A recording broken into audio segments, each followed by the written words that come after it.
नमस्कार, आप देख रहे हैं सुरागीलाल न्यूज चैनल का उत्तराखंड बुलेटिन। आइए निडालते हैं आज की प्रमुख खबर पर। मुख्यमंत्री धामी पहुंचे हल्द्वानी, सहकारिता मेले में की शिरकत। जमीनी नापजोक में बाधा, महिला पटवारी व कानून गो पर हुआ हमला। पदमपुरी में शराब की दुकान पर हुआ विवाद, कांग्रेस नेता ने एसएसपी से की शिकायत। भाजपुर पानी के विवाद में दो पक्षों में हुई भिड़ंत, 3 घायल। ब्लैक फिल्म व संदिग्ध वाहनों पर पुलिस की रात भर हुई कार्रवाई। सीडीओ का सामुदायिक स्वास्थ्य केंद्र पर औचक हुआ निरीक्षण। उधम सिंह नगर में महिला आंगनबाड़ी कार्यकर्ता का विरोध तेज हो गया है। पंतनगर हवाई अड्डे पर विस्तार को लेकर भारतीय विमानन हवाई अड्डा सलाहकार समिति की बैठक जिला सभागार में सांसद अजय भट्ट की अध्यक्षता में हुई आयोजित। अब खबरें विस्तार से। हल्द्वानी में सहकारिता विभाग द्वारा अंतर्राष्ट्रीय सहकारिता वर्ष के उपलक्ष्य में स्थानीय उत्पादों को बढ़ावा देने के लिए सहकारिता मेले का आयोजन किया जा रहा है। मेले के दूसरे दिन मुख्यमंत्री पुष्कर सिंह धामी ने कार्यक्रम में शिरकत की। इस दौरान सीएम ने महिला स्वयं सहायता समूह द्वारा लगाए गए स्टॉलों का निरीक्षण भी किया और जनता को संबोधित करते हुए राज्य सरकार की योजनाओं की जानकारी दी। 2 महिला समूह को सम्मानित भी किया। मुख्यमंत्री पुष्कर सिंह धामी ने आज 1 दिवसीय दौरे पर हल्द्वानी पहुंचे। यह MBPG इंटर कॉलेज में आयोजित सहकारिता मेले 2025 में हिस्सा लेते हुए उन्होंने विभिन्न जिलों से आए महिला समूह और सहकारिता विभाग के स्टॉलों का निरीक्षण किया। कार्यक्रम में सांसद अजय भट्ट समेत कई जनप्रतिनिधि मौजूद रहे।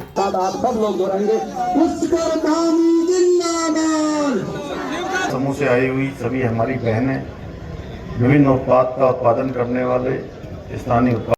देखिए, इस वर्ष का जो 4 धाम यात्रा थी वो हमारे लिए बहुत चुनौतीपूर्ण थी, क्योंकि जहां ऑपरेशन सिंदूर भी इस वर्ष चला था और उस समय भी कुछ यात्रा कुछ समय के लिए उड़ानें भी हमारी बाधित हुई थी, अन्य साधन भी कम हुए थे।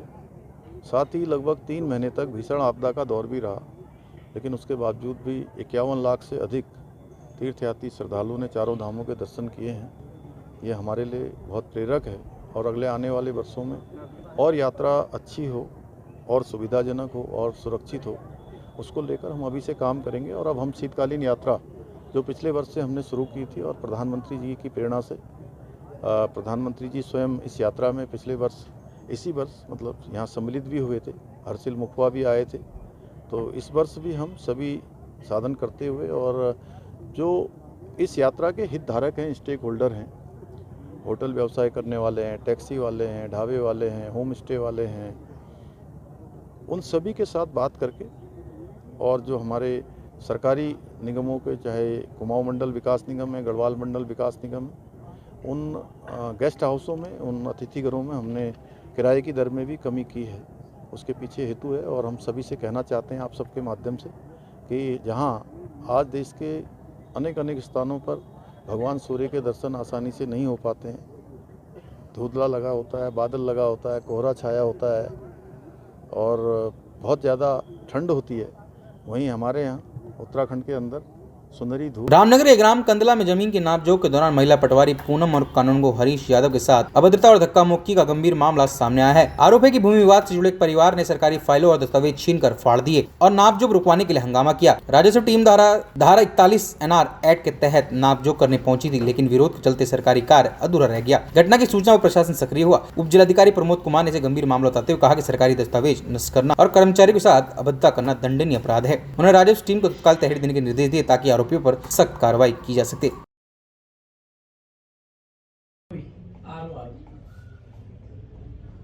के संज्ञान में आया था कि आज एक राजस्व निरीक्षक और पटवारी, क्षेत्रीय पटवारी के द्वारा कांडला में एक धारा 41 LR एक्ट के तहत एक प्रारंभिक रिपोर्ट की जांच में गए हुए थे। ये भी दूरभाष में सूचना प्राप्त हुई थी कि उसमें कि संबंधित कुछ व्यक्तियों के द्वारा जो वहाँ पर मौके पर काबिज रहे हैं, उनके द्वारा वहाँ पर कुछ कागज फाड़े गए हैं या फाड़ने का प्रयास किया है और कुछ अभद्रता भी की गई है। इस संबंध में थाना कोतवाली को बता भी दिया गया है और राजस्व पुलिस से और राजस्व निरीक्षक से भी कहा गया है कि अगर इसमें कुछ कहा गया है, कुछ भी ऐसी अभद्रता की गई है तो तत्काल उसमें थाने में एक FIR दें ताकि नियमानुसार से विधिक कार्रवाई अग्रसर की जा सके। भीमताल विधानसभा के वरिष्ठ कांग्रेस नेता मनोज शर्मा ने नैनीताल के एसपी मंजुनाथ TC से मुलाकात कर पदमपुरी में खोली गई शराब की दुकान पर कड़ा विरोध जताया। मनोज शर्मा ने ज्ञापन देते हुए कहा कि पदमपुरी हिमालय के महान संत सोमवारी महाराज की तपोभूमि है, जहाँ कई सरकारी दफ्तर, बैंक और इंटर कॉलेज मौजूद है। ऐसे पवित्र स्थल पर शराब की दुकान खोलना सरासर गलत है, जिससे स्थानीय लोग और युवा लगातार विरोध कर रहे हैं, लेकिन अभी तक कोई कार्रवाई नहीं हुई है। उन्होंने आरोप लगाया कि मानकों का दरकिनार कर दुकान खोलने वाले भ्रष्ट अधिकारियों पर मामला दर्ज होना चाहिए ताकि भविष्य में कोई ऐसी हिम्मत न करे। उधम सिंह नगर के बाजपुर क्षेत्र में खेत के पानी को लेकर पुरानी रंजिश एक बार फिर हिंसक टकराव में बदल गई। ग्राम हरिपुरा जबरन में 2 पक्ष आमने सामने आ गए और लाठी डंडों से जमकर मारपीट हुई। इस संघर्ष में दोनों पक्षों में 3 लोग घायल हो गए, जिनमें 2 महिलाएं भी शामिल थीं। सभी घायलों को पुलिस ने सरकारी अस्पताल पहुंचाया, जहां से 2 को हायर सेंटर रेफर कर दिया गया है।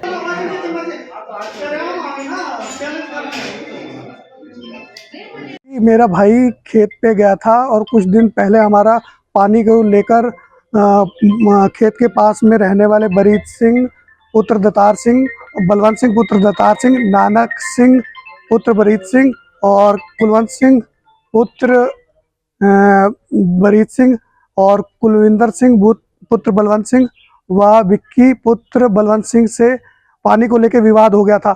इसमें हमारे द्वारा पहले तहरीर दी गई थी, जिसमें पंचायत द्वारा समझौता हो गया था, पर इन लोगों ने उसके बाद भी कहा कि हम लोग तुम्हें मारेंगे, जैसे ही तुम खेत पे आओगे तो हम तुम गोलियों से मार देंगे। और भाई अभी गेहूं देखने खेत पे जैसे ही पहुंचा तो ये सब लोग 2 बंदूकें लेके, हथियार डंडे लेके इन्होंने उस पर गोली चला दी, जिससे गोली उसके हाथ में लगी और मेरे ऊपर भी इन्होंने लाल मिर्च फेंकी। मैं कुछ समय बाद पहुंचा तो मेरे ऊपर लाल मिर्च फेंकी, जिससे मेरी आंखें बंद हो गई और इन्होंने मारना स्टार्ट कर दिया। और जब तक हमारे घर वाले पहुंचे तो इन्होंने हमारे ऊपर धारदार हथियारों से हमला कर दिया था। वो बिल्कुल अवैध है, इनके पास कई अवैध बंदूकें हैं और इनके ऊपर पहले भी कई धाराओं में मुकदमे दर्ज हैं, जिसमें इनके ऊपर वन विभाग से लेके कई मुकदमे इन पे पहले ही चल रहे हैं और ये आपराधिक किस्म के व्यक्ति हैं। घर से लगभग 300-400 मीटर दूरी के पर खेत हमारा खेत है। कितने बजे का वाक्य रहा? ये लगभग 3:30 बजे का वाक्य है। पुलिस को हमने मौखिक सूचना दे दी है। अब क्या चाह रहे हैं? अब हम लोग चाह रहे हैं कि इनके खिलाफ सख्त से सख्त कार्रवाई हो और ये आपराधिक किस्म के व्यक्ति हैं। आज हमें हानि पहुंचाई, आने वाले समय में किसी और को भी हानि पहुंचा सकते हैं।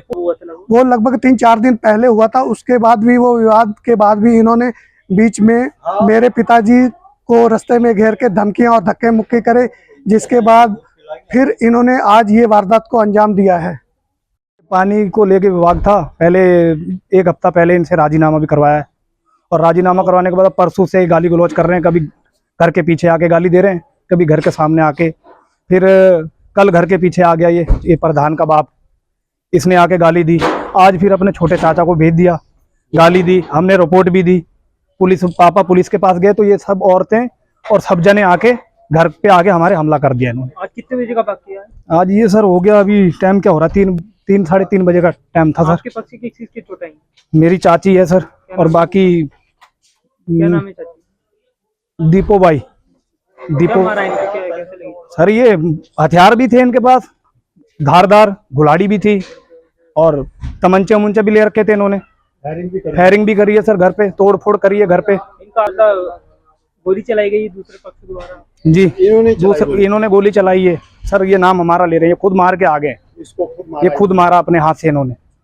ये घटना जो हुई कि घर पर हुई? ये सर हमारे घर पे आए हैं, इनका 1 किलोमीटर की दूरी पे घर है, ये हमारे घर पे वहां से चल के हमारे घर पे आए मारने। पुलिस को दे दी सूचना? जी दे दी थी, 112 नंबर पे भी कॉल किया था हमने, बाकी पुलिस चौकी में भी बता दिया है, परसों भी रिपोर्ट करी थी, अब आज फिर थाने में भी कह दिया। अभी उन्होंने यहाँ भेजा कि अपने मरीज को तुम पहले इलाज की जरूरत है उसे ले जाओ। अरे भाई जरा रुकिए, कहाँ जा रहे हैं? आपके पास आईडी कार्ड है क्या? ठीक है, आप जा सकते हैं।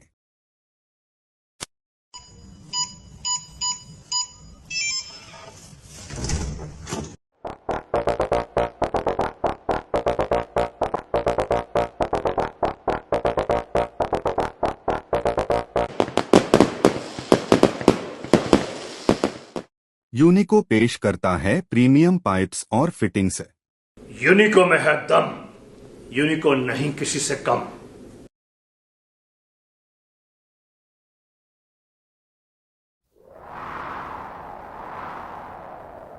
गर्मी की मार हो या हो तेज बारिश की बौछार, यूनिको 6 लेयर डबल पफ टैंक रहे हमेशा आपके साथ। नहीं किसी से कम, यूनिको में है दम। चाहे तो एक साथ होनी चाहिए, सब लोग एक साथ बैठना ही नहीं चाहते। पापा ट्राई दिस। लो सब लपक लिए।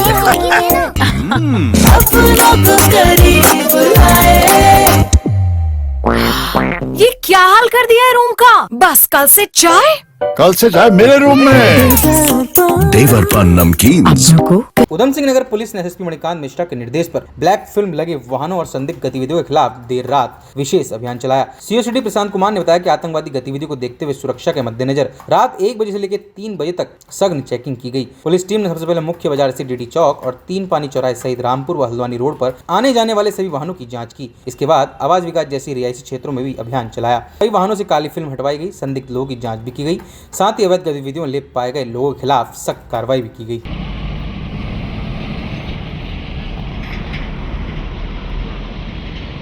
सारी साइड में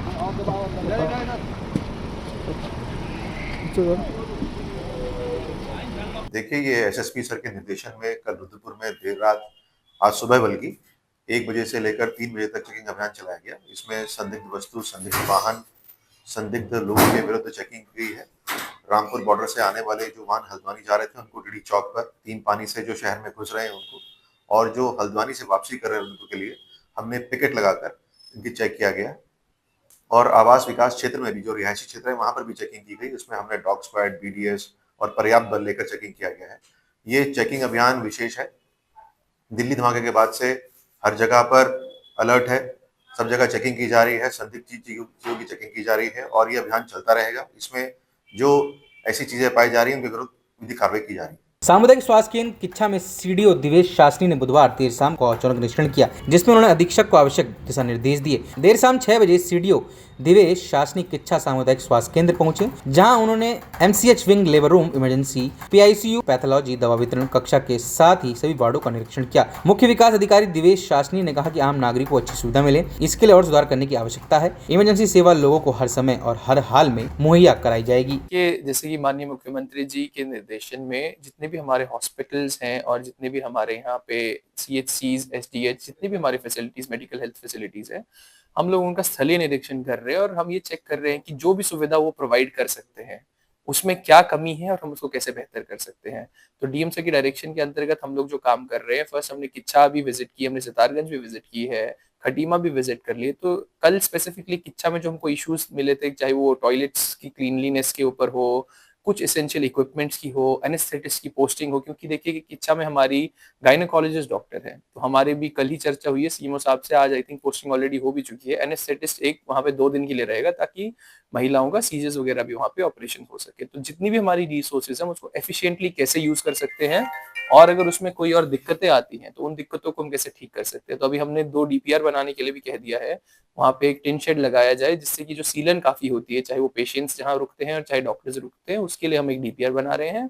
प्लस जो उसका ड्रेनेज और सेप्टेज मैनेजमेंट है उसके ऊपर भी हम लोगों ने विजिट किया है, तो उसकी DPR मैंने आज ही एक CNMI को भेज दिया है, आते ही हमारे उसमें फंड सैंक्शन भी कर दिए जाएंगे। तो हम यही चाहते हैं कि जो भी हम सुविधा दे रहे हैं प्राइवेट मतलब हॉस्पिटल से बेटर रहे या उसके कंपैरिजन में रहे। कार्यकर्ता अपनी 2 सूत्रीय मांगों को लेकर विकास भवन पिछले 14 दिनों से लगातार धरने पर बैठे हैं। कार्यकर्ताओं को कहना है कि वे वर्ष में मातृ शिशु स्वास्थ्य पोषण से जुड़ी सेवाएं दे रही हैं, लेकिन अभी तक उन्हें सरकारी कर्मचारी का दर्जा और समुचित मानदेय नहीं मिला है। उन्होंने आरोप लगाया कि जमीनी स्तर पर योजनाओं को लागू करने के बावजूद उन्हें मेहनत के अनुरूप सम्मान नहीं मिलता। प्रदर्शनकारी महिलाओं ने मुख्यमंत्री धामी से इस मुद्दे पर तत्काल सकारात्मक निर्णय लेने की मांग की है।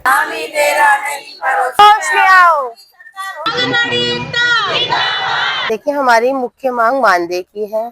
जैसा कि हमने सरकार को 2024 में भी जब हमने हड़ताल की थी तब हमने धामी सरकार को चेताया था कि आंगनवाड़ी को अनदेखा ना करे।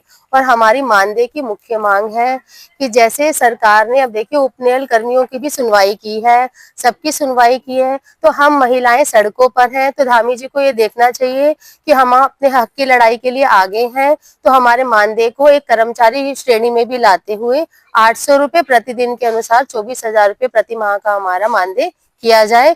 और जो आज की महंगाई को देखते हुए, महिलाओं के कार्यश्रम को देखते हुए बिल्कुल उचित मांग है। देखिए, मेरे अनुसार तो हम सभी आंगनबाड़ी बहनें एक हैं, सबका दुख एक है, हम कोई अलग नहीं है और सबकी एक ही मांग है, एक ही परेशानी है जो मानदेय की मांग है। आज नहीं तो कल वो बहनें भी हमारे साथ हैं और हमारे साथ ही आएंगी। और धामी सरकार के लिए सबको यही कहना है कि सरकार अब हमें अनदेखा ना करके हमें एकजुट मानते हुए, महिलाओं की शक्ति को जानते हुए हमारा मानदेय बढ़ाए। अरे भाई जरा रुकिए, कहाँ जा रहे हैं? आपके पास ID कार्ड है क्या? ठीक है, आप जा सकते हैं।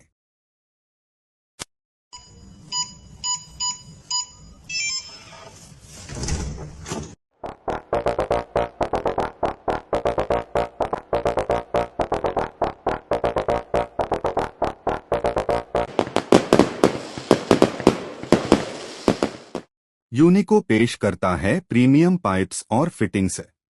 यूनिको में है दम, यूनिको नहीं किसी से कम।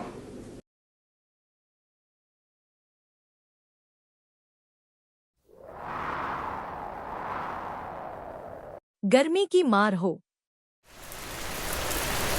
या हो तेज बारिश की बौछार, यूनिको 6 लेयर डबल पफ टैंक रहे हमेशा आपके साथ। कि नहीं किसी से कम यूनिको में है दम।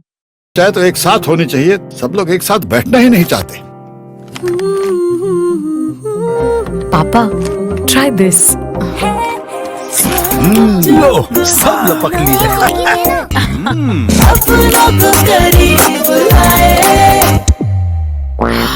ये क्या हाल कर दिया है रूम का? बस कल से चाय मेरे रूम में। देवर पान नमकीन।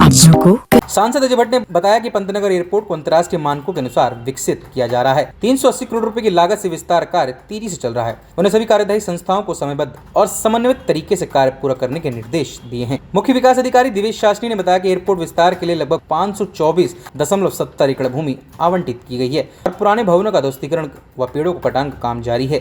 एयरपोर्ट निदेशक पवन कुमार ने कहा कि नया 3000 मीटर लंबा रनवे, नया टर्मिनल, हैंगर, कार्गो और आईएलएस सुविधा विकसित की जा रही है। सुरक्षा व्यवस्था को लेकर बताया कि स्वीकृत 75 पदों में केवल 20 कर्मी तैनात है, जिसे बढ़ाने की मांग उठाई गई है, जिस पर सांसद ने डीजीपी से बात करने का आश्वासन भी दिया है। हाईवे ऊंचा होने से हमारा एयरपोर्ट बहुत पूरा सहयोग है, पूरा कोशिश कर। एयरपोर्ट अथॉरिटी के साथ हमारी लगातार बैठकें होती रहती हैं। लंबे समय से हम सबका ये प्रयास रहा है कि पंतनगर एयरपोर्ट जहां मात्र एटीआर ही उतर सकते हैं, बड़े जहाज उतरने चाहिए और ये इंटरनेशनल मानकों के आधार पर बनना चाहिए। तो ये बहुत खुशी की बात है कि 3 किलोमीटर यानी 3000 किलोमीटर का रनवे यहाँ पर बन रहा है, जो इंटरनेशनल जो मानक है उस पर फिट है। इसमें कितनी व्यवस्थाएं हुई हैं, कितनी जगह मिली है, प्रोग्रेस क्या हुई है, क्योंकि ये सैंक्शन हो गया है, 380 करोड़ रुपए इसका मिल भी गया है। तो 700 एकड़ जमीन हमको हमारी सरकार ने दे दी है, गवर्नमेंट ने हमारी, और इसके साथ ही जो पंतनगर की कुछ लैंड या अन्य जगहों की कुछ लैंड है या उसकी जो बिल्डिंग्स टूटनी थी उसके बारे में हमको कुछ लेन देन करना था, देना था, वो बहुत तेजी से आज आगे बढ़ रहा है। ऐसे ही आज जैसे पता लगा कि जो NHAI है उसके द्वारा जो निर्माण किया जाना है वो भी हमको स्वीकृति मिल गई है और अब जो ओकाडा है उसके साथ जो एग्रीमेंट हुआ है उसके आधार पर थोड़ा सा पैसा मिलना है ताकि वो काम कर सकें। एक पार्ट मिलना है पैसे का, वो पैसे का पार्ट आज हमने ऊपर भी बात करी है यहीं से सेक्रेटरी साहब से और उनको जो ओकाडा को देख रहे हैं उसके डायरेक्टर साहब से, तो उन्होंने कहा कि हम तुरंत इसको रिलीज कर रहे हैं। तो इस तरह से बहुत तेज गति से पंतनगर एयरपोर्ट बनने को जा रहा है। 1-1.5 साल में, मैं समझता हूं कि 1 साल रखना चाहिए, 1.5 नहीं जोड़ना चाहिए, जिस स्पीड से हम इसको बना रहे हैं, क्योंकि कहीं से कोई कमी नहीं है। धनराशि सबसे बड़ी चीज होती है, पैसा स्वीकृत होना। पैसा आ चुका है, काम चल रहा है, सीमांकन हो चुका है। थोड़ा सा यहाँ पर हमारे पास फोर्स की अभी थोड़ी कमी है, जिसको हमारे डीजीपी साहब ने तुरंत उसको ठीक करने के लिए कहा है, उसको भेजेंगे। कुछ कमी जरूर है, होता है, छोटा एयरपोर्ट था, आज तक बड़ा बनना है, फिर तो CISF इसमें आएगी, परंतु ये रीजनल कनेक्टिविटी स्कीम में है, RCS में।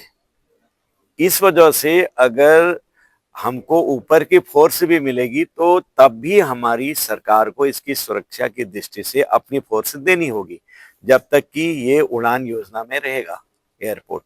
इसलिए कई चीजों का सॉल्यूशन आज निकला है, अच्छी बैठक हुई है। एक खुशी की लहर है चारों तरफ कि हमारे वहाँ दूसरा एयरपोर्ट भी तैयार होने जा रहा है। जब पंतनगर तैयार हो जाएगा, जिस तरफ से देहरादून से हमारी बड़ी फ्लाइट चलती हैं, यहाँ से तो इंटरनेशनल फ्लाइट भी चलेंगी। जेवर अभी प्रारंभ हो रहा है, जेवर के लिए एक नई फ्लाइट फिर से यहाँ लगाने की बात भी चल रही है। इस तरह से ये भी पूरे इंटरनेशनल लेवल पर हम लोग जुड़ जाएंगे। छोटा राज्य है, पर्यटन राज्य है, पर्यटकों का आना जाना रहता है। 4 धाम सारी चीजें हमारे यहाँ देहरादून से कवर होता है। और इधर का हमारा जो 2 खंड बनाए हैं हमने, केदार खंड और मानस खंड, यहाँ के धार्मिक पर्यटन की चीजें यहाँ से कवर हो जाएंगी।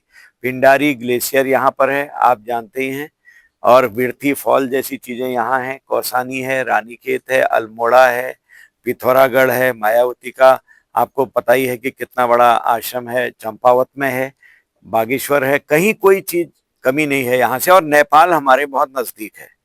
तो इस तरह से एक इतिहास रचने जा रही है हमारी सरकार फिर से यहाँ। इसके लिए मैं अपने प्रधानमंत्री जी को, अपने नागरिक उड्डयन मंत्री जी को और अपने माननीय मुख्यमंत्री जी को बधाई देता हूँ, और यहाँ की जनता को लगातार जो हमको सहयोग दे रही है, और अधिकारीगण जो रात दिन इसमें काम कर रहे हैं, वो हमारे बधाई के पात्र हैं। उत्तराखंड की तमाम सारी अपडेट्स के लिए जुड़े रहिएगा सुरागीलाल न्यूज़ चैनल के साथ।